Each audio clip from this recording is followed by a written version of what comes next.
Hello 9th class students, आज हम पढ़ने वाले हैं एक्सरसाइज 1.3 के क्वेश्चन नंबर 4 से लेकर 9 तक। 1 से 3 तक के क्वेश्चंस मैं आपको अपनी प्रीवियस वीडियो में करा चुकी हूं। तो आइए चलिए शुरू करते हैं क्वेश्चन नंबर 4। क्वेश्चन नंबर 4 है express point 0.999 and so on in the form of P upon Q। 0.999 को आपको P अपॉन Q के फॉर्म में रिप्रेजेंट करना है। Are you surprise by the answer? फिर क्या जब आप उसके आंसर को देखेंगे तो सरप्राइज होंगे? ये तो आंसर आने के बाद आप बताएंगे। With your teacher and classmate discuss why the answer make sense, कि फिर आपको अपने टीचर से और अपने क्लासमेट से बैठ करके इनको बातचीत करने की ऐसा क्यों ये हुआ है और क्या इसका रीजन है, इसके बारे में आप जानेंगे। तो चलिए हम सबसे पहले एक्सप्रेस करते हैं पॉइंट। क्वेश्चन नंबर हमारा है 4, जिसमें कि ये हमारे पास है 0.99999 एंड सो ऑन। आपको मैंने क्वेश्चन नंबर 3 में एक दूसरा तरीका पहला तरीका एक करने का बताया था कि P अपॉन Q के फॉर्म में कैसे कन्वर्ट करते हैं। जो मैं दूसरे तरीके की बात कर रही थी वो तरीका मैं अब आपको यहां पर बता देती हूं, जिससे कि आप दोनों तरीके में से आपको जो भी मेथड इजी लगता है आप उस मेथड से इसको सॉल्व कर लें। ठीक है, तो सबसे पहले हमने जैसे कि उसमें देखा था कि हम इसे क्या लिखते थे, let x equals to 0.99999 and so on. मैंने आपको कहा था कि हमें देखना है कि यहाँ पर कितने नंबर के ऊपर बार है। तो अगर हम यहाँ ध्यान से देखें तो इस क्वेश्चन में 9 रिपीटेड है, यानी 9 बार बार आ रहा है। और 9 कितने नंबर है? एक नंबर है, यानी एक डिजिट के ऊपर बार है। और एक डिजिट के ऊपर बार है तो आपको कितने से मल्टीप्लाई करना है? 1 के साथ एक 0 लगा लीजिए, कितना बन गया? 10। यानी हमें इस इक्वेशन में नंबर 1 इक्वेशन में 10 से मल्टीप्लाई करना है। किससे मल्टीप्लाई करना है? 10 से। तो हमने यहां लिख दिया मल्टीप्लाई बाय 10 बोथ साइड। ठीक है, जैसे ही हमने दोनों साइड से 10 में x का मल्टीप्लाई किया, बन गया 10x। और इसमें 10 का मल्टीप्लाई करते हैं।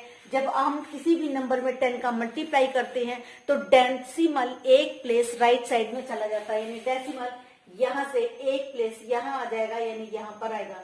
तो हम इसको लिख पाएंगे 9.99999 and so on, equation number 2।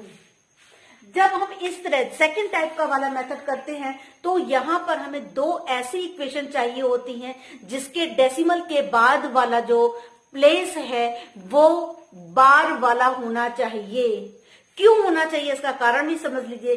क्योंकि अगर हमारे पास दो इक्वेशन है, इन दोनों इक्वेशंस में से हम जब पहले में से दूसरे को माइनस करेंगे तो बार के बाद वाला नंबर सेम होगा, तो यानी डेसिमल के बाद वाला नंबर तो कुछ भी नहीं बचेगा। और हम चाहते हैं केवल डेसिमल के पहले यानी होल नंबर में केवल हमारा नंबर रह जाए, क्योंकि जब वो होल नंबर पे रहेगा तो डेसिमल आएगा नहीं, और डेसिमल आएगा नहीं तो यानी डेसिमल हट चुका होगा, तो यानी हमारा जो आंसर है वो P अपॉन Q के फॉर्म में आ जाएगा। तो हमारे को यही देखना होता है। उसमें भी हमने यही किया था कि हम चाहते थे नंबर को ऐसा स्प्लिट करें कि डेसिमल के बाद में बार वाला ही नंबर आए। यहां भी हमें वही करना। तो अब अगर हम इन दोनों इक्वेशन को देखें तो दोनों के डेसिमल के बाद में एक ही नंबर आ रहा है 9999, यानी हम इक्वेशन नंबर 2 बड़ी है और इक्वेशन नंबर 1 बड़ी छोटी है। तो हम इक्वेशन नंबर 2 में से इक्वेशन 1 को सबट्रैक्ट करेंगे। Subtract equation 2 1 from 2। दो में से एक को माइनस करें तो दूसरी कौन है? 10x equals to 9.99999 and so on, x equals to 0.99999 and so on. हमने सबट्रैक्ट कर दिया, ये भी माइनस हो गया। डेसिमल के बाद वाला नंबर कट गया, ये 999 में से हम इसको अगर मैंने 4 बार भी लिखा तो क्या आप यहाँ पर कुछ 9 बचेगा? अरे 999 तो बार बार था, कितनी बार? हमें यहाँ 5 बार जरूरत है तो हमने भी यहाँ 5 बार लिख दिया। तो कभी रह भी जाए ना गलती से अगर 4 बार, तो आप ये मत सोचना कि यहाँ 9 बच जाएगा, क्योंकि 9 तो रिपीटेड है। जितनी बार आपको जरूरत है आप उतनी बार लिख सकते हैं। तो अगर ऊपर 5 टाइम्स है तो नीचे भी 5 टाइम्स में कट कर दीजिएगा। तो यहाँ 9 में से कुछ नहीं गया तो बचा 9, और ये 10x में से एक x गया तो बच गया 9x इक्वल्स टू 9। तो x इक्वल्स टू आ गया 9/9 और आंसर आ गया 1। आप बोलेंगे ये कैसा नंबर है? ये तो फ्रैक्शन का नंबर ही नहीं है। क्या ये फ्रैक्शन का नंबर नहीं है? ये फ्रैक्शन का नंबर है। कैसे? अगर इसके नीचे हम अपॉन लिख दें तो ये P अपॉन Q के फॉर्म में हो गया। बट हम इसको लिख क्या सकते हैं? हम 1 भी लिख सकते हैं। अब आप सोचेंगे 1 कैसे आ गया आंसर? तो अगर हम पहले वाले क्वेश्चन को देखें, हमारे पास जो क्वेश्चन था 0.3 बार, याद है हमने पढ़ा था, इसका आंसर क्या था? इसका आंसर हम अगर देखें तो हमारे पास आया था 1/3। ठीक है, और इसके लिए चलिए पहले हम इसको समझ लेते हैं, फिर मैं आपको एक और चीज बताऊंगी कि हमारे को जो भी बार का नंबर है, हमने इसको पॉइंट हटा दिया, हमने इसको लिखा 3, और जितने नंबर के ऊपर बार है, यानी एक नंबर के ऊपर बार है, तो इस बार को हटाएंगे तो इसके नीचे एक बार 9 लिख देंगे। अगर 2 बार होता तो 2 बार 9 लिखते, 3 बार होता, 3 नंबर के ऊपर बार होता तो 3 बार लिखते। ठीक है, तो हमने इसको सिंप्लीफाई किया तो ये 1/3। तो इसी से हमें पता चल गया हमारा आंसर क्या है, 1/3। अगर हमारे पास यहां पर होता 0.6 बार, दूसरा क्वेश्चन है ये, ठीक है, तो हम इसको क्या लिख सकते थे? 6 अपॉन एक नंबर के ऊपर बार है तो हमने 9 लिखा, तो आ गया ये 2/3। तो आप याद होगा आपको पॉइंट बार 6 का डॉट डेसिमल बार 6 का हमने आंसर निकाला था, तो वो 2/3। तो इसी प्रकार से अगर हमने 0.9 बार का आंसर निकालेंगे तो 9 के नीचे एक नंबर के बार है तो हटाएंगे तो 9 से 9 कटा क्या आ जाएगा? 1 आ जाएगा।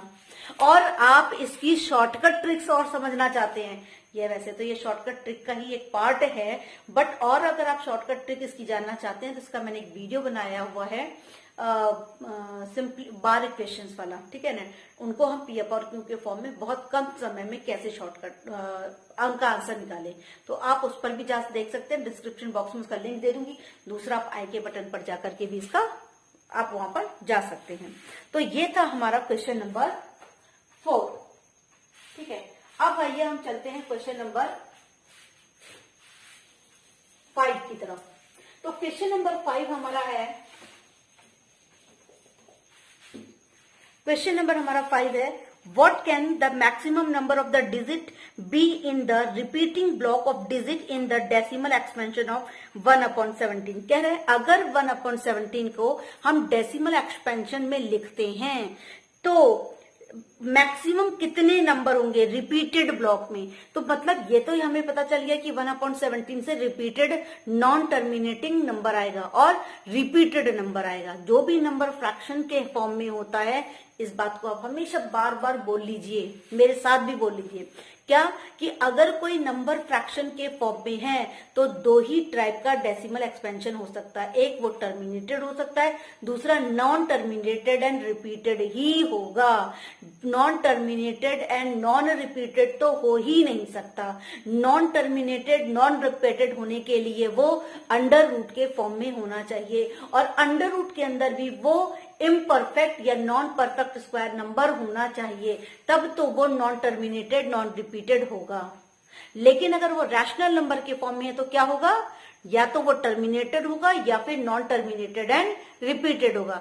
तो यहां पर ये नॉन टर्मिनेटेड हमारे पास क्यों हो रहा है, क्योंकि हमारे पास 1/17 है, 17 के अगर हम फैक्टर करेंगे तो क्या आ जाएगा, 1 और 17 ही आएंगे, यानी 17 प्राइम नंबर है। जब भी हम प्राइम नंबर से डिवाइड करेंगे तो वो नॉन टर्मिनेटेड एंड रिपीटेड आएगा। ठीक है, यहां पर क्लियर। तो अब कह रहा है लेकिन डेसिमल के रिपीटेड ब्लॉक में कितने नंबर आएंगे। वैसे ये एक फॉर्मूला भी है, ये भी मैं आपको बता दूंगी, बट अभी हम चलते हैं, वो हम 10th क्लास में पढ़ेंगे। लेकिन अभी हमारे पास है 1/17। तो हम देखें फिफ्थ क्वेश्चन 1/17। तो कह रहे डेसिमल एक्सपेंशन में यानी रिपीटेड ब्लॉक में कितने आएंगे, तो हमने 17 से डिवाइड किया, 17 से डिवाइड करेंगे, ये 1 था, हमारा नंबर छोटा है तो हमने डेसिमल लगा के 0 बढ़ा लिया। अभी भी हमारा छोटा है तो 17 जीरो पढ़ लिया हमने, 0 लगा के 0 पढ़ लिया। तो 17 का टेबल हम कितनी बार पढ़े, 17 5 कितना होता है, 17 5 85। हाँ 17 5 हमने डेसिमल लगा के 0, एक डेसिमल लगा के 0, एक 0 लगा, ठीक है, 5 85।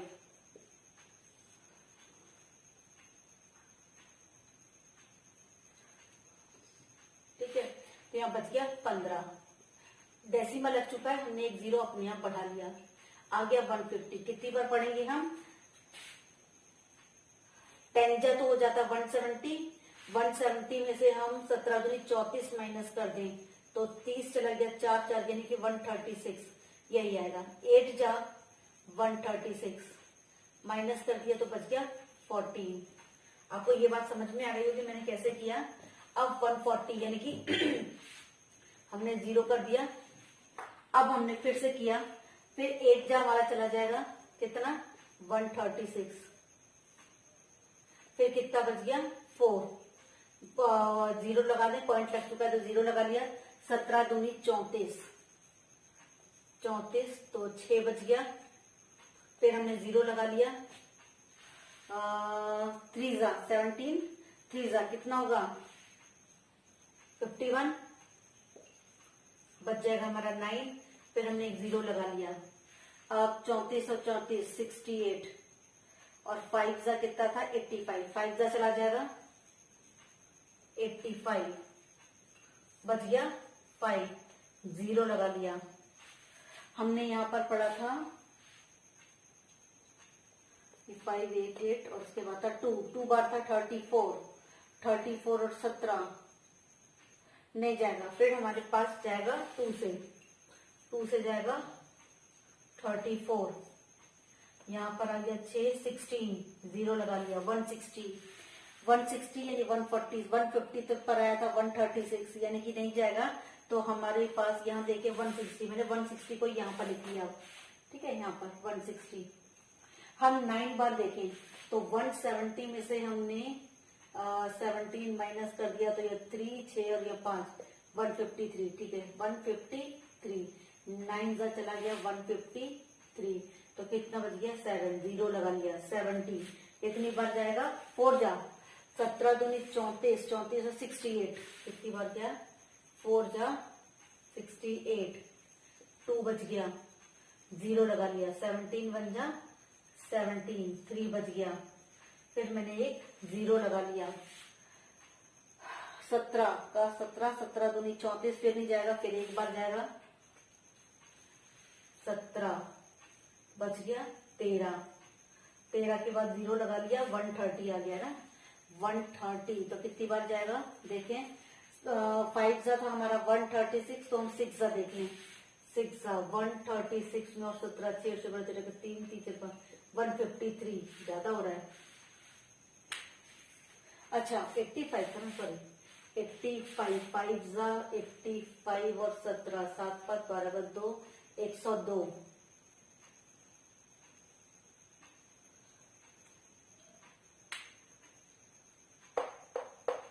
यहाँ तक तो ठीक है। यहाँ पर कुछ मैंने क्या कर दिया, गड़बड़ कर दिया लग रहा है।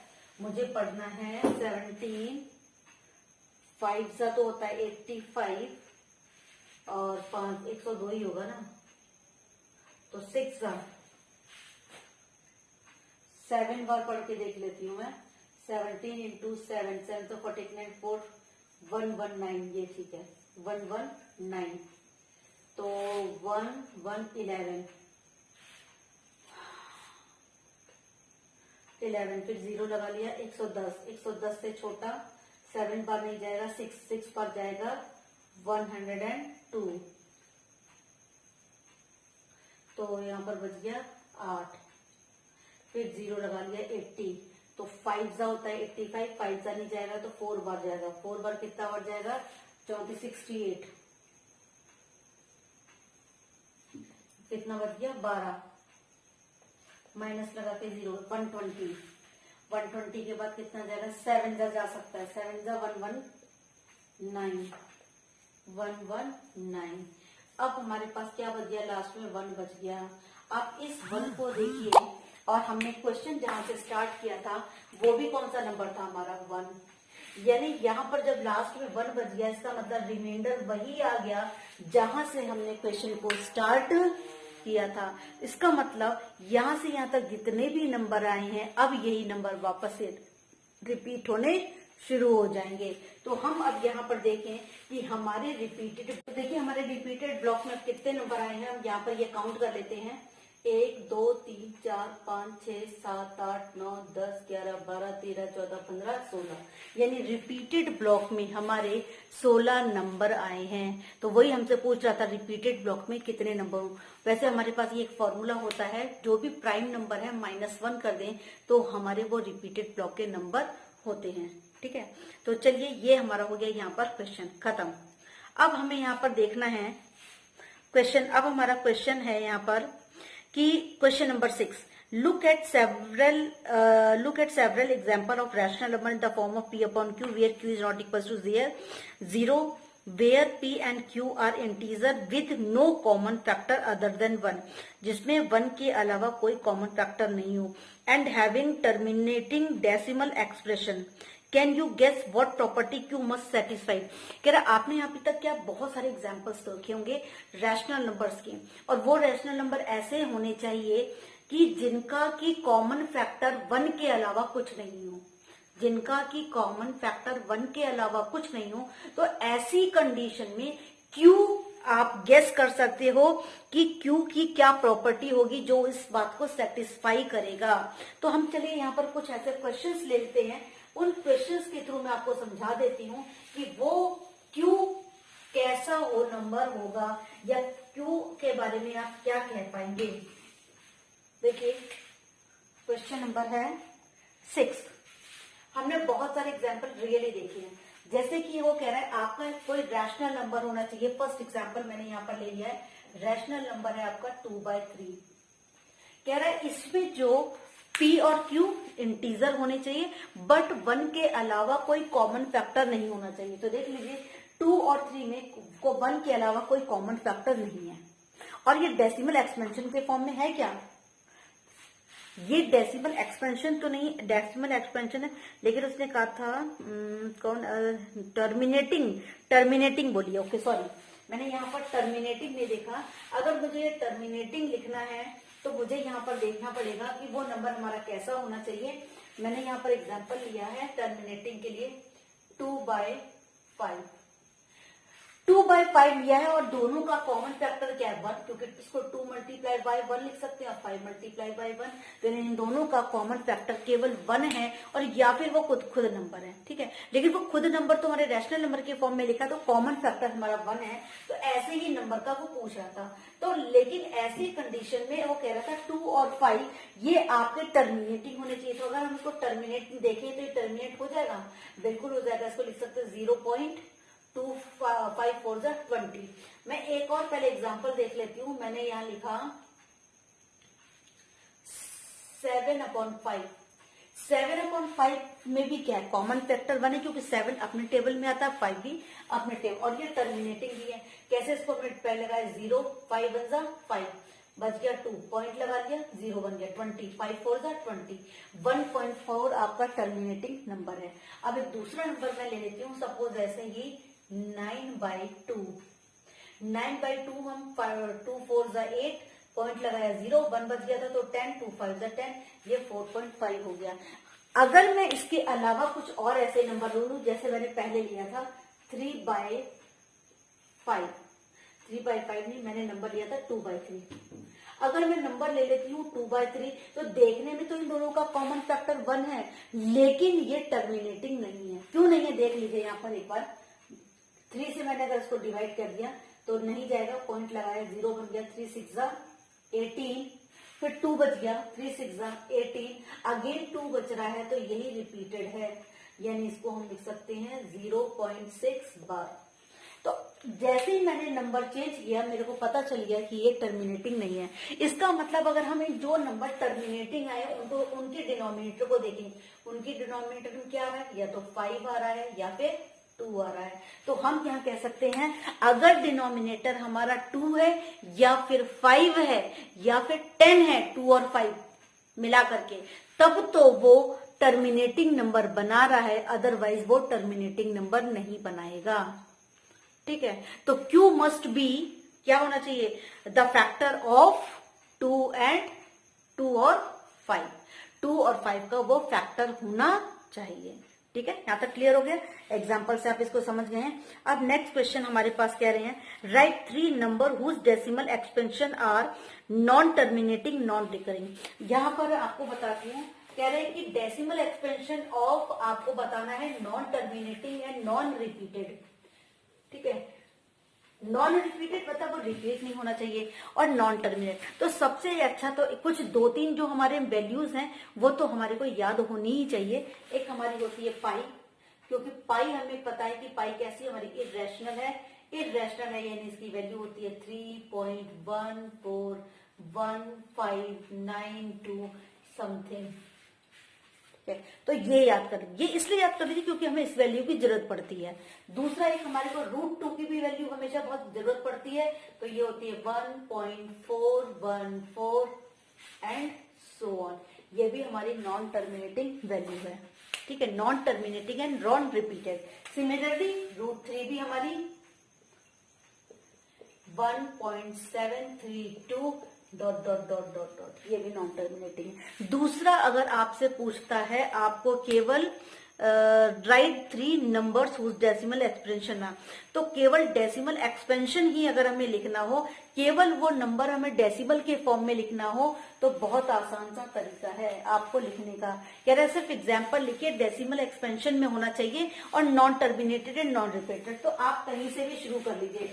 एक बहुत अच्छा तरीका बता रही हूँ, आपने लिखा 0.23, मान लीजिए कुछ भी 2 नंबर लिखिए, एक लिखिए 2 लिखिए, उसके बाद एक 0 लगा दीजिए।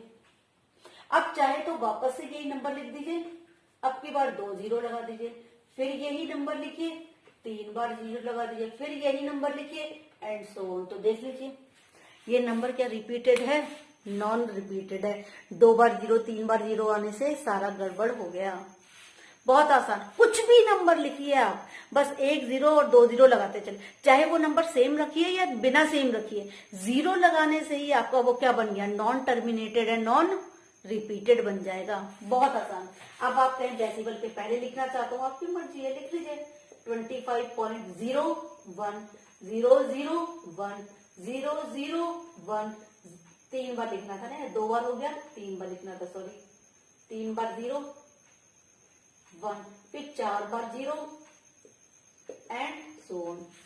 डेसिमल एक्सपेंशन में लिखना तो बहुत इजी है, तो आप कोई भी एग्जाम्पल लिख सकते हैं। किसका है किसी ने नहीं पूछा, उन्होंने कहा आपको डेसिमल एक्सपेंशन लिखना है, लिख देंगे आप। चलिए अब चलते हैं हम नेक्स्ट क्वेश्चन है हमारा, नेक्स्ट क्वेश्चन हमारा है question number 8। Find 3 different irrational number between the rational number. आप 7/9 एंड 9/11, 7/9 एंड 9/11 कह रहे ये 2 रैशनल नंबर हैं, इन दोनों रैशनल नंबर्स के बीच में इर्रेशनल नंबर फाइंड आउट करनी है। इर्रेशनल नंबर यानी कि डेसिमल एक्सपेंशन होगा और वो भी नॉन रिपीटेड होगा, non terminated and non repeated. तो सबसे पहले हम ये तो पता लगाएं डेसिमल में कौन सी 2 वैल्यू के बीच में आपको वैल्यू निकालनी है, यानी इसका भी डेसिमल एक्सपेंशन निकालना है और इसका भी डेसिमल एक्सपेंशन निकालना है। हमें दोनों का डेसिमल एक्सपेंशन निकालने के लिए हमने इसको 9 से डिवाइड कर दिया, 9 से डिवाइड कर दिया 7 को, नहीं जाएगा डेसिमल लगा के 0 लगा दिया। 6 9 जा 54, 7 9 जा 63, तो यहाँ बच गया 7, फिर वही बार बार आ जाएगा, 7 9 जा 63, फिर 7 बच गया, फिर 70 बन गया, फिर 7 जा, यानी ये इसका डेसिमल एक्सपेंशन आ जाएगा 0.7 बार। 7/9 ही है ना, अच्छा 5/7 है, सॉरी ये हमारा 5/7 है, इसीलिए आंसर चेंज आ रहा था। 5/7, तो 7 से करेंगे, 7 में 7, 2 बच गया, पॉइंट लगाया 0, 7 2 जा 40, 6 बच गया, डेसिमल लगा लिया, 7 8 जा 56, 4 बच गया, पॉइंट लगा चुके हैं 0, 7 3 जा 21, 7 4 जा 27, 5 जा 37, 5 जा 35, मैंने बस इतना ही लिख लिया। चलिए ये हमारे पास आ गया 1.285 decimal expansion and non repeated, मैंने छोड़ दिया। ठीक है, अब है 9/11 यानी 9 को 11 से करना है। डेसिमल लगाया, 0 आ गया, 8 जा 88, 2 बच गया, 0 लगा लिया, 1 जा 11, 19 बच गया, सॉरी 9 बच गया। अब फिर 0 लगा लिया, फिर 8 जा, अच्छा फिर 9 आ गया, यानी कि 8181 रिपीट हो जाएगा। यहाँ पर हमारे पास 9 आ गया ना, तो ये नहीं रिपीट होगा, मैंने यहाँ पर छोड़ दिया। तो हमारे पास ये हो गया एंड 0.81 बार 81। ठीक, अच्छा अब हम यहाँ पर देखें, मेरे पास था 5 और अभी हमारा 5 नहीं बचा था, चलिए कोई बात नहीं। इसका मतलब मेरे को ये पता चल गया डेसिमल के बाद में 28 से बड़ा नंबर लेकिन 81 से छोटा होना चाहिए और डेसिमल एक्सपेंशन के फॉर्म में होना चाहिए, ऐसे नंबर। तो अभी मैंने आपको क्या बताया, 28 से बड़ा मैं तो 29, 30, 31, 32, 33, 34 या 280, 281 नहीं ले सकते, या फिर लेंगे 256, 286, 287 और 2 नंबर लेना चाहे तो 29 ले लें, तो 29 आ गया तो भी इससे बड़ा हो गया। या 2 से बड़ा मैं क्या ले सकती हूँ, 3, 10th की प्लेस पर जो 2 है या तो मैं उससे बड़ा 3 ले लूं। तो कुछ भी इस नंबर से बड़ा, अगर आप 10th को ले रहे हैं तो इससे बड़ा, अगर 2 ले रहे हैं तो इन दोनों से बड़ा, 3 ले रहे हैं तो इन दोनों से जस्ट बड़ा, कुछ भी नंबर लेकिन 81 से छोटा होना चाहिए। ठीक है, तो मैंने यहाँ पर पहला नंबर ले लिया। आपको 3 नंबर लिखने हैं, इसके बीच में इनफाइनाइट नंबर लिख सकते हैं। मैंने लिखा 1.3, तो 3 तो इन सबसे तो बड़ा हो गया, फिर वही 1 0, आपको जैसे मैंने कहा था 3, 2 0, 3, 3 0, सो ऑन, खत्म। ये हो गया नॉन टर्मिनेटेड नॉन रिपीटेड, ये तो भी रिपीटेड था लेकिन ये नहीं है। अब इससे और बड़ा मैंने ले लिया 1.286, इससे तो बड़ा हो गया ना, 7 फिर 0, 8 6 2 0, 7 8 3 0, कुछ भी लिख दीजिए, लेकिन इस 0 की वजह से तो ये सिमिलर होंगे ही नहीं।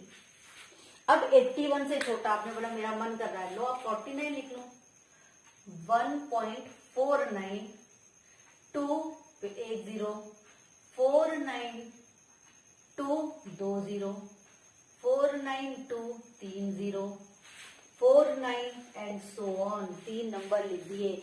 आप चाहें तो इसके बीच में कितने भी नंबर लिख सकते हैं। तो अगर 0 0 लगा देते तो कहीं भी आपकी प्रॉब्लम, गलत क्वेश्चन हो ही नहीं सकता। ठीक है, तो ये भी आई थिंक आपको समझ में आ गया होगा। अब नेक्स्ट क्वेश्चन नंबर है आपका 9, classify the following number as rational और इरेशनल। अब लास्ट क्वेश्चन में पूछा है कि आपको बताना है कि ये जो आपके नंबर्स हैं ये रैशनल नंबर हैं या इरेशनल नंबर हैं। तो अब आपको यहाँ पर प्रीवियस नॉलेज फिर से आपकी चेक करनी पड़ेगी मुझे कि ये रैशनल है या इरेशनल है। √23, अब आप देख लीजिए कैसा नंबर है, √23, √225,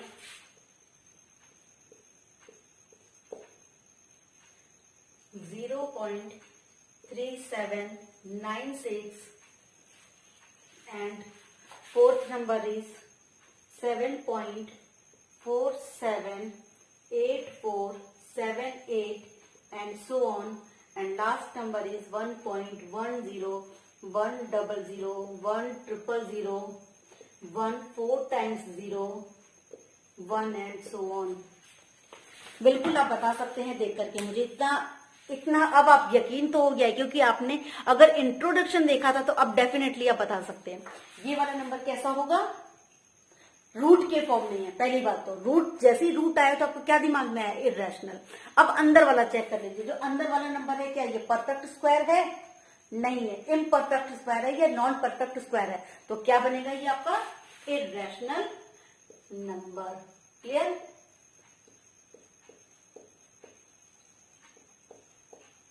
इरेशनल नंबर। अब हम देखेंगे √225, रूट के फॉर्म में तो एकदम से दिमाग में आया कि ये इरेशनल है, बट अभी रुकना है आपको। 225 किसी का परफेक्ट स्क्वायर होता है, किसका, अब बता दीजिए। लास्ट में 5 है, कोई आपको डिविजिबिलिटी याद होगी? 15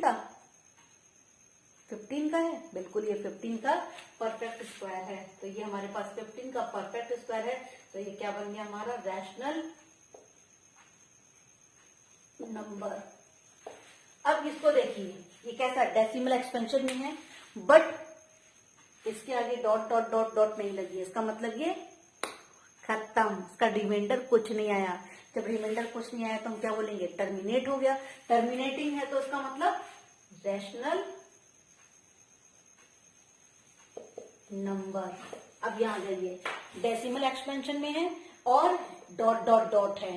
क्या अभी तक कोई नंबर रिपीट होता हुआ दिख रहा है? नहीं दिख रहा। तो क्या हो गया? ये इरेशनल नंबर। क्लियर? अब यहां देख लीजिए, डेसिमल एक्सपेंशन है, डॉट डॉट डॉट है और जीरो, जो मैंने आपको ट्रिक बताई थी, 1 0 2 0 3 0 4 0 लग रहे हैं। तो कैसा नंबर है? ये भी अगेन इरेशनल नंबर। ठीक है, क्लियर हो गया? आई होप मेरी बताई हुई एक्सरसाइज के आज के भी क्वेश्चंस आपको समझ आए होंगे। अगर समझ में आए हैं तो प्लीज अपने फ्रेंड्स में, अपने जो जिनको भी इस वीडियोस की जरूरत है, प्लीज इस वीडियो को उनके साथ शेयर करिए या फिर अपने नॉलेज को शेयर करिए जो आपने यहाँ से सीखा है। Thanks for watching.